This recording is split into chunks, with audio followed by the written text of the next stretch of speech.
Okay, all set. Okay. Welcome everyone.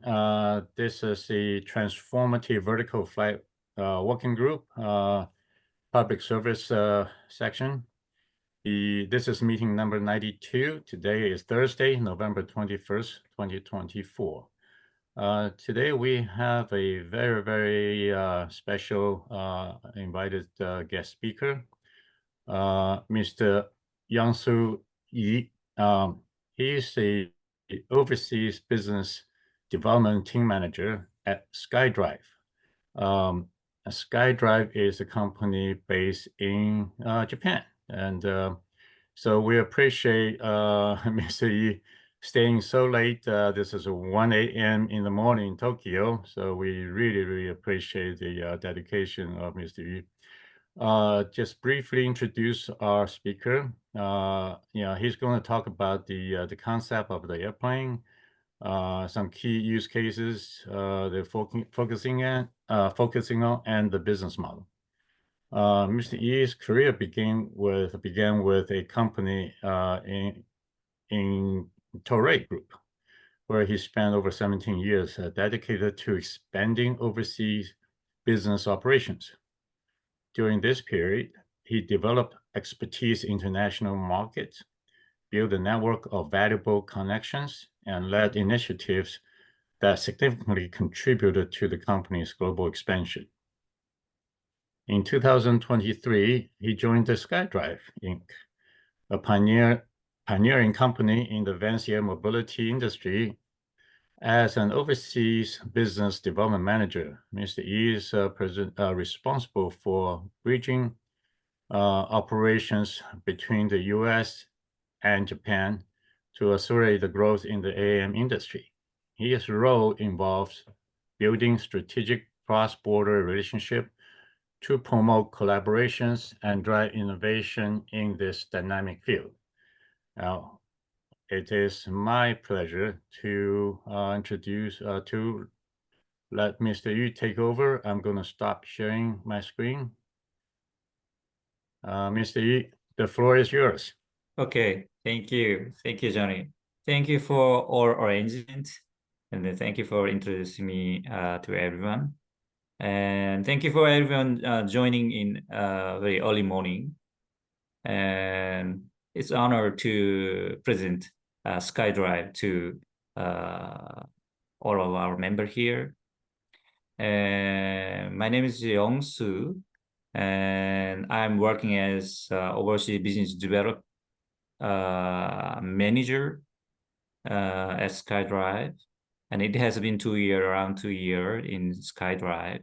Before joining SkyDrive, I was working in one of a group company, Toray group company. Today, I'd like to talk about SkyDrive overview and some information about our aircraft concept, and also some use cases. So let me share our slide first.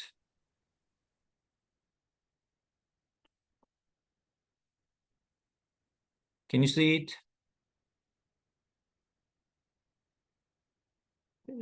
Johnny, screen is working properly?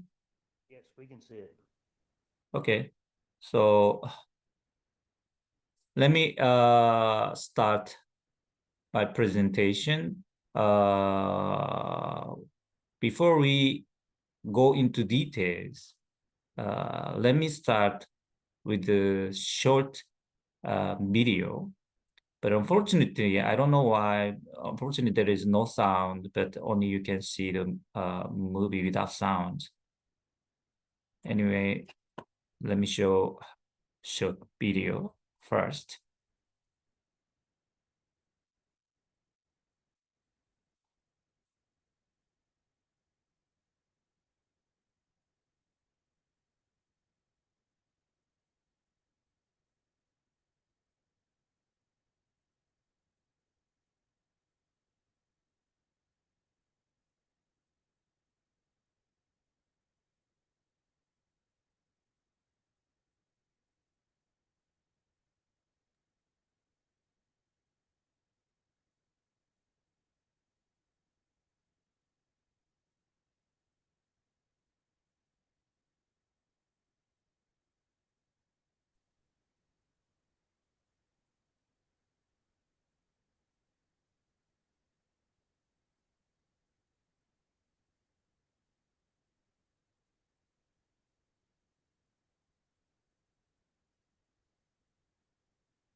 Okay, and this is our aircraft imaging.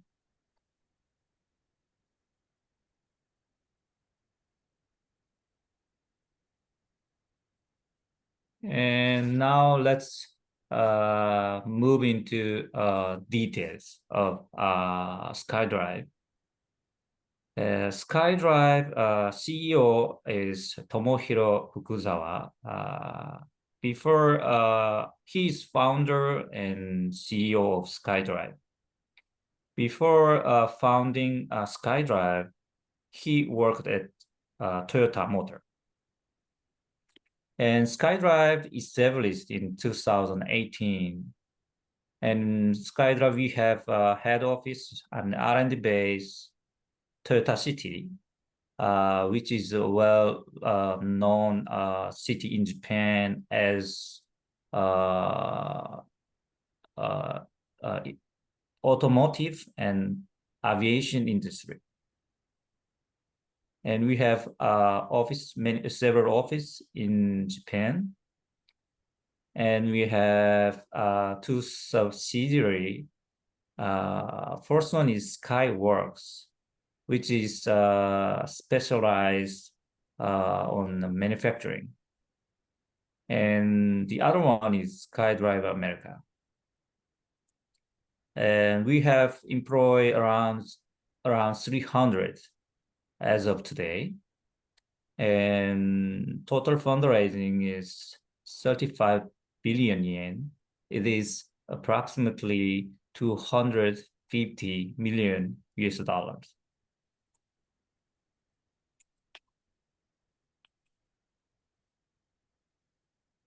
And this is our office, and then subsidiary location. And this is a picture taken March 6th this year at the factory of Suzuki. We started our production in Suzuki Group plant from March. So this is a picture taken day one.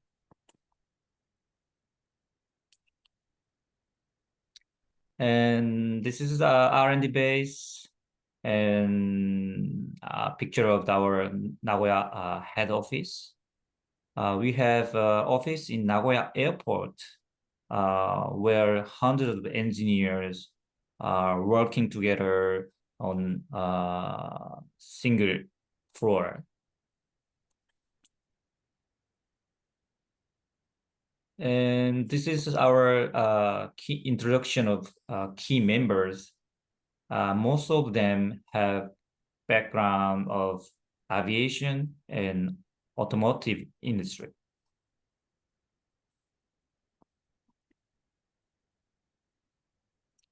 I think I don't think it's necessary to explain about what is on eVTOL. So let me skip this part.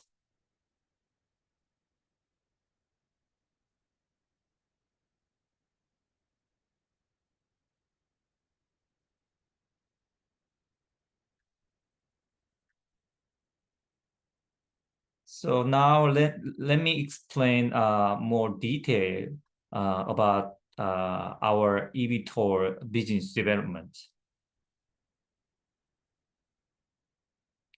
Our aircraft is multi-cockpit type. Our concept, we are focused on lightweight and compact design. Actually, this is concept.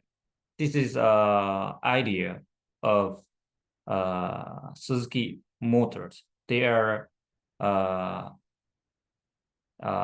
car manufacturer focused on the lightweight and compact size model. And this is advantage and the spec of SkyDrive eVTOL aircraft named SkyDrive SD05. It has 3 seats and 1 pilot and 2 passengers. And it has 12 units of motor and rotors. And the maximum takeoff weight is approximately 1,400 kilograms. And cruise speed 100 kilometer, which means 60 miles, around 6 miles. And range could be from 15 to 40 kilometers, which means 10 to 12 miles. And it has there is 3 important point to explain our aircraft character. It has low level of noise. It's around we can say 30% of the helicopter, normal helicopter, and then maximum takeoff weight could be half of comparing to helicopter, and then price could be around 30% of twin engine helicopter. And this is a vision of our aircraft update. Commercial model will be SD0501, which will be scheduled to start from 2026. It will have 3 seats, but 2 passenger seats within 15 kilometers, around 10 miles. And for next model, which named SD0502, we will have longer range, around 30 kilometers, around 19 miles with 2 passengers. And as third model, third step, from 2031, we are going to operate our aircraft, autonomous aircraft. It means we will have 3 seats. It means without pilot. So it means we could have 3 passengers with a longer range, 40 kilometers, around 25 miles. So we are targeting to get this range, and we will not go to the middle range, long range like Archer, Joby Beta. So we are focusing on short range business and a lightweight and compact model, and focusing on short range business model. So if we consider starting point as Tokyo Station, from Tokyo Station, we could fly to Haneda Airport, which is used main airport for domestic, international flight in Japan, in Tokyo. So it's exactly the range in our first model range. And this is our aircraft transitions. Actually, SkyDrive is the first company which conducted first public manned flight tests in Japan. We make it successfully in 2020. At that time, the model was SD03, just 1 pilot. So we are building now SD05, which will be commercial model with 3 seats. And this is SkyDrive configuration. We have really we built up a really good, strong relationship with our supplier. They are all well-known supplier in the industry, and then we have good support from them. So we are keeping manufacturing now. And this is our story with Suzuki Motors. Our story started from 2022, and at the same year we have agreement, and we get first investment from Suzuki Motors. And the next year, 2023, we have agreement for purpose of manufacturing our aircraft with Suzuki. In 2024 March, we started our production in Suzuki Motors premises.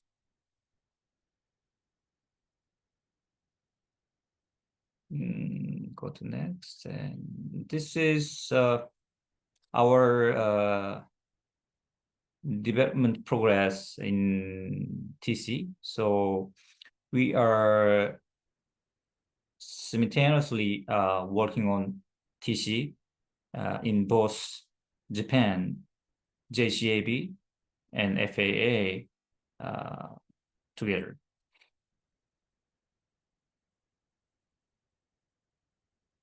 And this is about use case. We think initial use case could be in tourism or entertainment or some emergency cases. But for the next step, we are aiming to target air taxi service.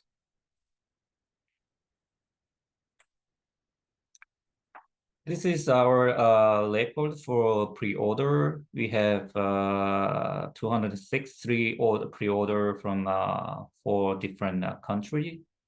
But actually, yesterday we announced one press release about pre-order. We have additional new pre-order 10 aircraft order from one of our customer in the United States. So in total, now the number will be 273.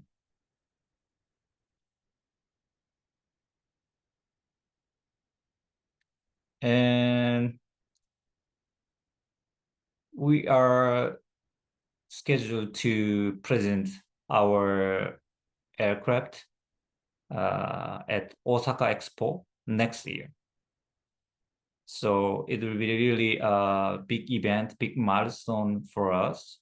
So we are, if you have time, if you could come and visit Osaka Expo next year, it will be really honored to present our aircraft next year in Osaka Expo. I think, yes, I think that's all from my side today. Thank you for your time and listening and your attention. Thank you. Thank you very much, Mr. E. This is pretty fast progress you guys accomplished. That's pretty impressive. Yes, actually, yeah. Also, a relatively speaking, not that large a team be able to do this much work and make this much progress. That's encouraging. I will Yes. use that word. That's encouraging. Actually, comparing to our competitor like Joby Archer, they take it around 10 years to showcase their first model, but we are doing it. We make a shortcut, so we are making it in 6 years. So it's like double pace, double speed. We are developing. That definitely help support to a business case to establish a positive business outcome. That's encouraging. Now, I'm going to open the floor for anyone has any questions, comments from the folks online.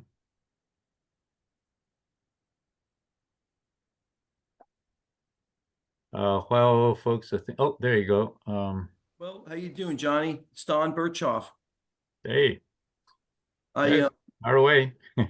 Yeah, so actually I came in late, and so I didn't see Youngsu the whole presentation, but we're a weather data and analytics company focused on low altitude weather in urban areas. We've got 2 test beds that we're going to be coming out with, NASA funded. One's going to be around Fort Worth Alliance Airport. The other one is going to be around Hollister in California, where there are OEMs flying out there and testing their vehicles. So my background, I'm Air Force, 24 years, and weather, and I was the Science and Technology Director at the National Weather Service for 4 years. So I have an understanding of how low altitude weather is going to, present some challenges for wind, unknown winds, and battery power management. Yeah. And angle of attack or angle of approach. I call it attack because I'm in the military, but concerns about transitioning from lift to cruise, those kind of things that I know you're aware of. And so we also are working with a company in Japan called Metro Weather, who has some lidars, wind lidars. Anyway, so I guess I just want to give you that background. My focus is on commercializing a weather service that's going to support your type of aircraft. Right now, it's not going to be free government data because the government can't really provide the infrastructure or the granularity incentive required in data collection and in the product development that's really focused on a very niche area. So that's why we're doing this.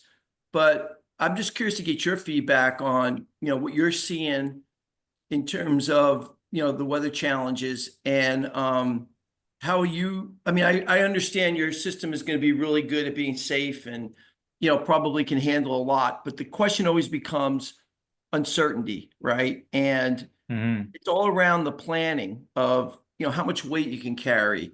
It's really about the economics around optimizing the platform and getting, as much use and revenue out of it as possible. And I think the weather wind is going to be a hurdle for economics to some extent.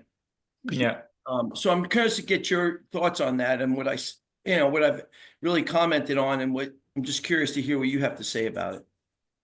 Yeah. So actually in Japan, I'm not sure, I don't know the company names, but I was talking with our R&D teams, and they are starting to work with some kind of company who have data for weather conditions. And then actually, it's a really important core critical point in terms of operation itself, safety.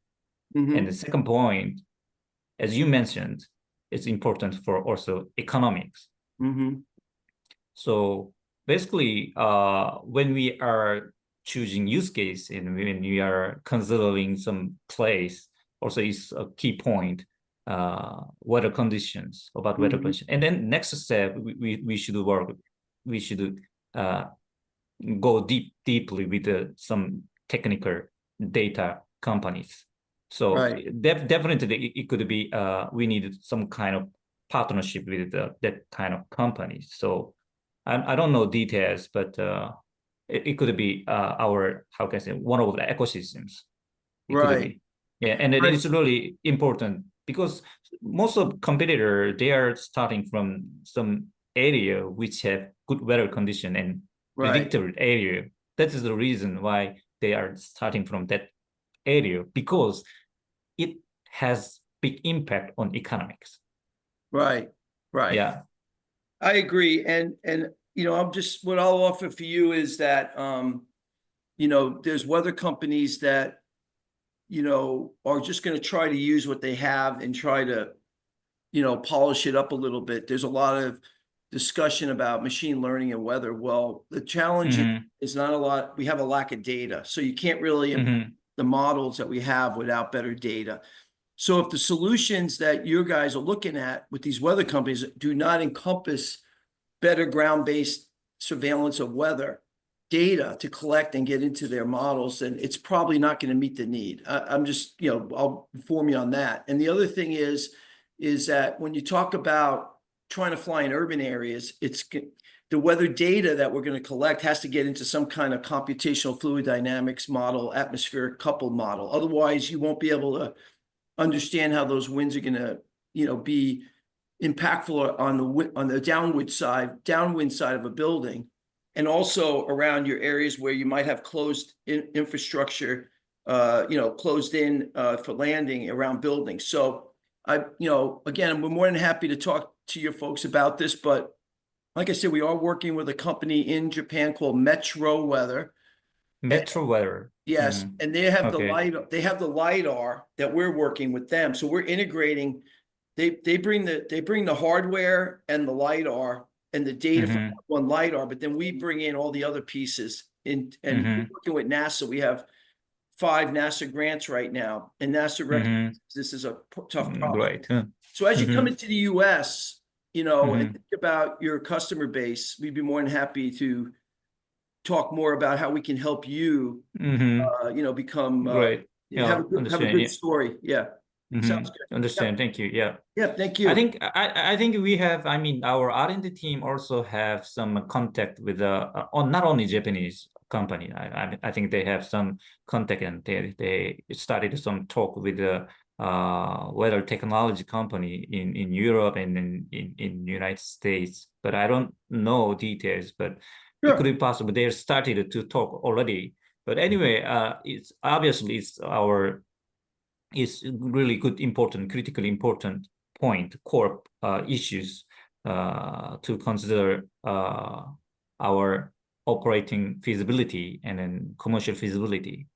So Yeah, it would on be the nice. related subject, Youngsu, I mean, I've been monitoring what's happening around the world, activities, disasters, whatever. I mean, Japan is have its fair share of natural challenges, typhoons, earthquake, and occasionally, hopefully not too often, tsunamis and so on. You mentioned in one of your slides that you are one of your potential use cases was emergency response. I mean, looking at your size of the airplane and so on, it seemed like it's pretty suitable because it's fairly compact and it can get in out of more confined spaces and so on. So, Yeah. is that one of your thinking that your platform can be quite useful in emergency critical cases? It's a really nice question. Good questions. Actually, if you're imagine if you imagine doctor helicopter, but it's different with us because we have limited space. Our seat can be removable, so we can deliver some cargo, or we can deliver some injured person. But it's not like doctor helicopter. So in this case, we are currently considering to deliver some emergency cargo for medical use, like organ or blood, or it could be the first medical use cases, Oh, because that we would are we be are focusing on the compact size, and that's we encouraging. yeah, and big difference between middle long range eVTOLs. We are compact. We have compact design. So we believe we can land on narrow space in the middle of a big city, metropolitan. So it means we can make some network, emergency network in intra-city. So it could be our strong point. Of course, other middle long range, they can land, but as a multi-scope type, we have some advantage for windy situations. So it could be, but it's not evaluated yet. But we believe it could be one of our advantage. So it could be use cases. Sounds good. That's encouraging. Yeah, Yeah. we need that kind of enhanced capability around the globe. I mean, we're seeing a situation, wildfire, flooding, flash flooding in Europe, and so on. It's getting worse, and we need more help. So Yeah. it's encouraging to see what you guys are working on. Yeah. Good deal. Mm-hmm. Other questions?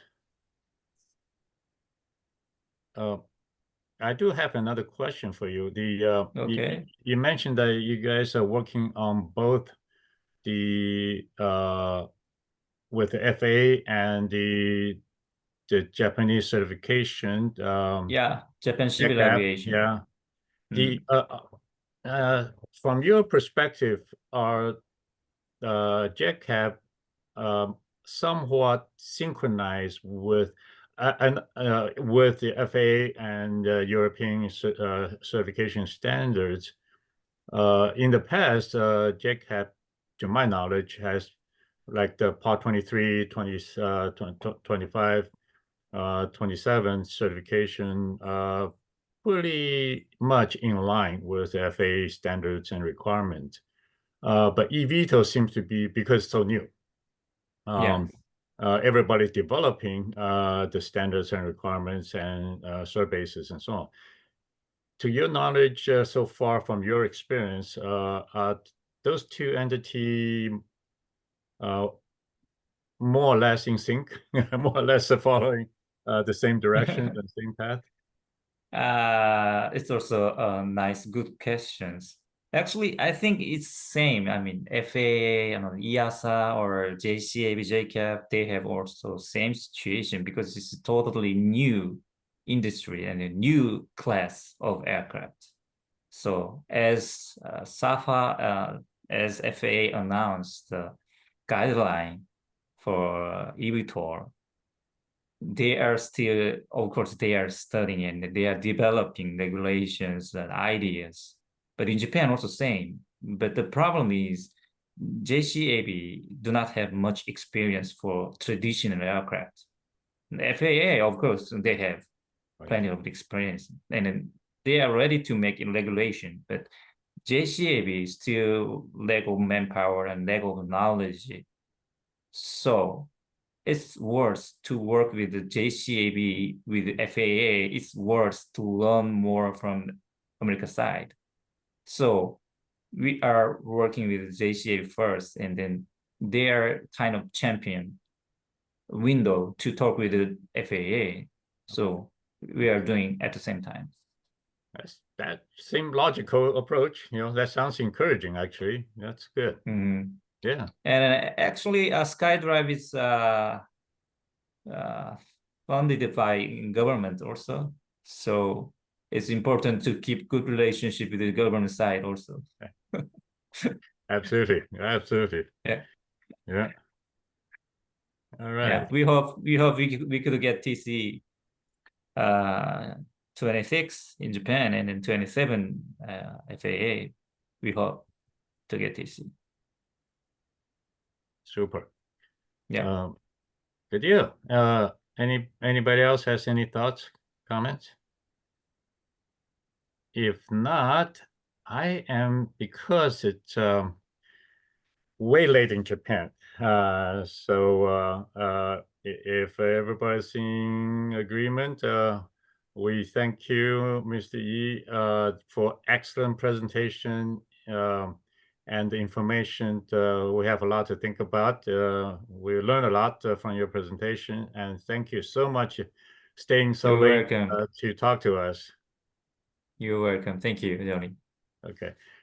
With that, we'll see you guys next month on the next meeting. See you. Thank you. Thank you. Okay. Thank you. Bye-bye. Thank you. Bye.